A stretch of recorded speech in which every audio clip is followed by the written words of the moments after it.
You know what tomorrow night is at midnight. It's the deadline for filing your federal tax returns. The IRS told us today that as many as 25% of Americans wait until the last week, if not the last minute. But con artists aren't waiting. They may have filed for you already and collected your refund.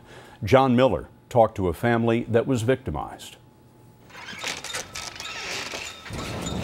The news was too terrible to bear for Donna Ray and her husband Jim. Their son, 23-year-old Sergeant Adam Ray, had been killed by an IED in Afghanistan. My big, strong husband crumbled to the ground and told me that Adam died, and that was the hardest thing, the hardest words I've ever heard.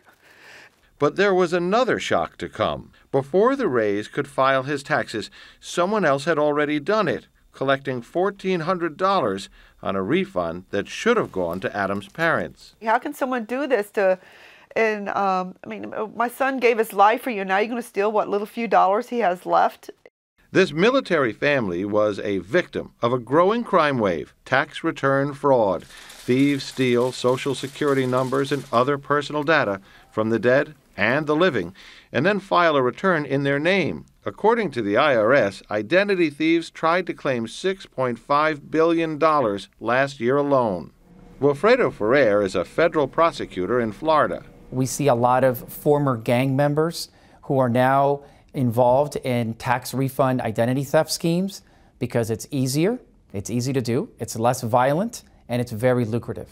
Easy to do, especially with electronic filing, and the IRS does not automatically cross-check all returns against employers' payroll records before a refund is issued. You're looking just in this one bucket over $3 million worth of fraud. U.S. Postal Inspector Tom Boyle has even seen cases where multiple returns were filed using one stolen ID. Right now, the IRS is so far behind in matching up the information, it's months before they even realized the money's been stolen. Who are the victims in this case? Well, there's multiple victims here. I mean, the first victim is whose Social Security, whose information is compromised. Also, the victim here is the American taxpayers because they're paying hundreds of millions of dollars in this scam that's not going into the Treasury or leaving the Treasury.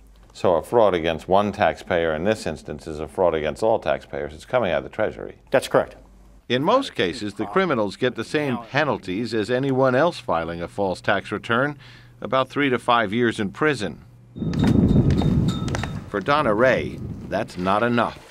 I want the people who did this to Adam and to all of those other families and future families that could be protected. I want justice to be done. John Miller's joining us now. John, you mentioned in the story that the thieves start down this road by stealing people's Social Security numbers. How do they do that? Well, with the living, they get an insider in a hospital, a clinic, a company, a school, and they buy bulk data, a few hundred names, and that gets them started. With the dead, they troll the internet, obituaries, ancestry sites, match the date of birth with the Social Security number.